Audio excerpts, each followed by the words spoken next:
আসসালামু আলাইকুম। আপনাদের সবাইকে আবারও স্বাগত জানাচ্ছি নামাঙ্গান অঞ্চলের পপ ডিস্ট্রিক্টের প্রাচীন এবং ঐতিহাসিক ৪,০০০ বছরের পুরনো একটা গ্রাম। এই গ্রামটার নাম চোদাক গ্রাম। এই গ্রাম নিয়ে এর আগে ভিডিও দিয়েছি, আপনারা অনেকেই ভালো মন্দ কমেন্টস করছেন। তো সেই চোদাক গ্রামে মূলত আমি যে জায়গাটা দেখতে আসছি, আমি এখন সেই জায়গাটায় যাচ্ছি। এই চোদাক গ্রামে যাওয়ার আগে আমি যখন ইন্টারনেটে সার্চ দিই তখন এই ছবিটা আমি দেখলাম যে এটা একটা ক্রন্দনরত পাথর বা উইপিং স্টোন অথবা রক, উইপিং রক। তো আমি এখন ওই জায়গাটাতে যাচ্ছি। এই চোদাক গ্রাম নিয়ে আপনারা বিস্তারিত জানতে চাইলে আগের ভিডিওটা আবারও দেখবেন, আমি সেটার লিঙ্ক ডেসক্রিপশন বক্সে অথবা ক্যাপশনও দিয়ে দেব। আশা করি ভিডিওটা ভালো লাগবে। তো মোটামুটি দেখতেন চোদাক গ্রামে কোনো মানুষজনকেই দেখি নাই। তো মোটামুটি আমি যে জায়গাটায় আসার কথা সেখানে চলে আসছি।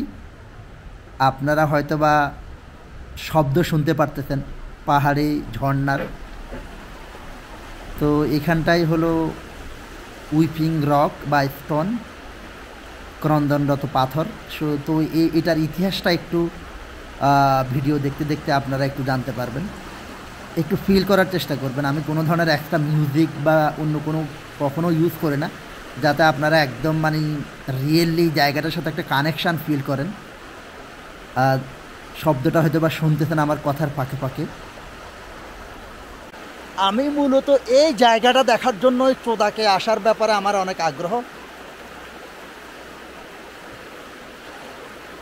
তো এই জায়গার নাম হলো উইপিং রক। এখানে একটা পাথর আছে, সব সময় কান্নাকাটি করে। ওই পাথরটা দেখতেই আসছি। দেখেন কীরকম ক্রিস্টাল ক্লিয়ার পাহাড়ি পানি, পাহাড়ি ঢল। আর এই চোদাক গ্রামটা কিন্তু অনেকগুলা ঝর্ণার জন্য বিখ্যাত।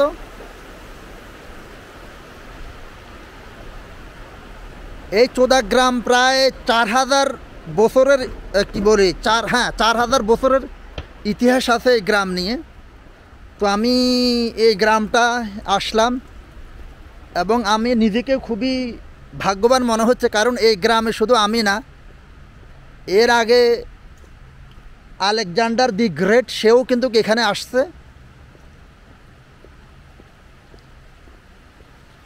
দিস ওয়ান, এই যে এই জায়গাটাকে বলা হয় যে উইপিং রক,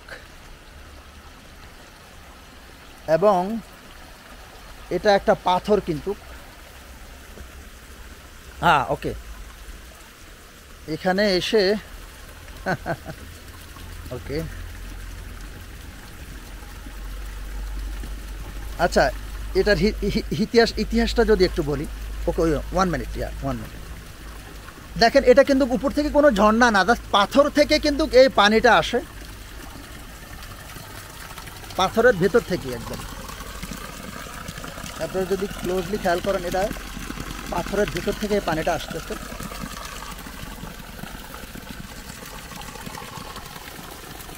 এবং এটাকে উইপিং রক বলে। ক্রন্দনরত পাথর কেন বলা হয়, লিজেন্ডরা যেটা বলতেছে, মানে আসলে এটার কতটুকু সত্যতা, জাস্ট একটা ন্যাচারাল গল্প হতে পারে, যে এই পাথরটা মূলত একটা নারী, এবং উপরে একটা গাছ ছিল, ওই গাছের সাথে তার প্রেম হয়েছিল, কিন্তু গাছটা কোনো কারণে ভেঙে পড়ার পর বা কি হয়েছে সেটা জানি না, ওই গাছটার সাথে তার সেপারেশন হয়, মানে ব্রেকআপ হয়ে যায়। এবং ব্রেকআপ হওয়ার পর থেকেই মূলত এই পাথরটা অনবরত কান্নাকাটি করতেছে। দেখেন, এখানে কিন্তু মাছও দেখা যাচ্ছে।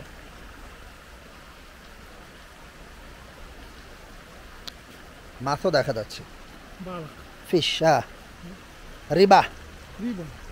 আচ্ছা, দেখেন অনেক মাছও কিন্তু এখানে দেখা যাচ্ছে। তো যেটা ইতিহাস, যেটা সেই সেপারেশন হয়ে যাওয়ার পর থেকে কিন্তু মানে পাথরটা অনবরত কান্নাকাটি করতেছে।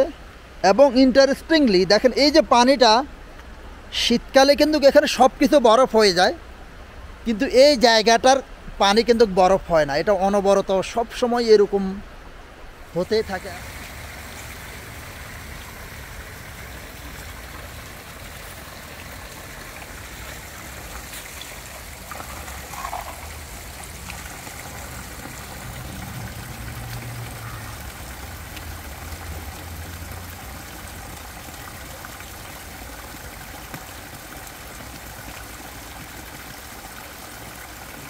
এটার জন্য।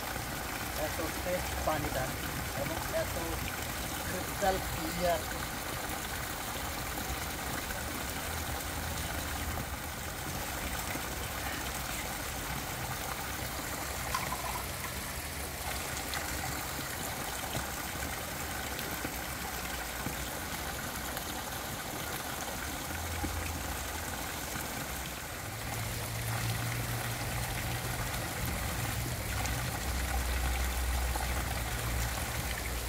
পানিটা এত ঠান্ডা, মনে হচ্ছে বরফ পানি বের হচ্ছে। দেখুন মানে একদম পাথরের চিপা চাপা দিয়ে পানিটা বের হচ্ছে, এবং এটা হাজার হাজার বছর ধরে এরকমই কিন্তু পানি আসতেছে, বন্ধ হচ্ছে না। মানে প্রেমিকের ভিড় হয়ে পাথরটা অনবরত কান্নাকাটি করতেছে। মানে একটা টুরু লাভ, টুরু লাভ। আমাদের দেশে কি এরকম ভালোবাসা আছে যে কোনো নারী তার প্রেমিকার জন্য আজীবন এরকম কান্নাকাটি করতেছে? মানে রূপ করছে কান্নাকাটি, বাট যাই হোক।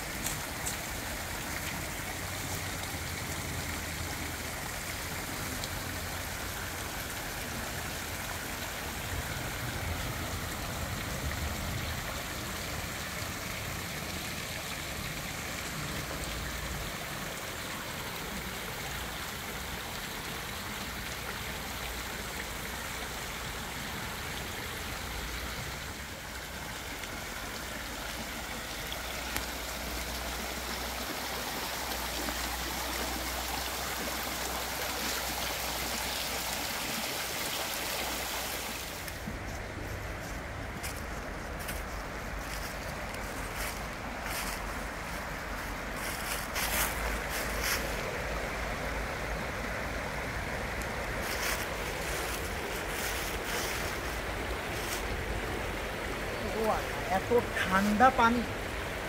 আচ্ছা, যেটা এই পানিতে কেউ কিন্তু নামে না, এই পানিতে নামে না, এরা কিন্তু এই পানিটা খায়। এই গ্রামের মানুষজন এই পানিটাই কিন্তু মানে পান করে, ইয়ে করে। এই জন্য এই পানিতে কিন্তু কেউ নামে না। But is there any Rewa fish Rewa? Yes. রিবা? চুট চুট। আচ্ছা, এখানে মানে বলতেছে অল্প অল্প পরিমাণ মাছও আছে। আমি ধরে দেখছি মনে হয় যে বরফের পানি, এত ঠান্ডা।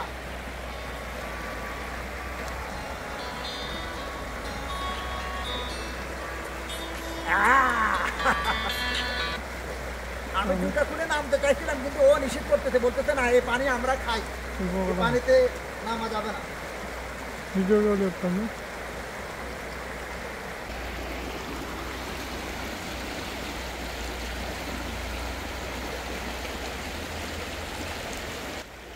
চমৎকার একটা জায়গা না?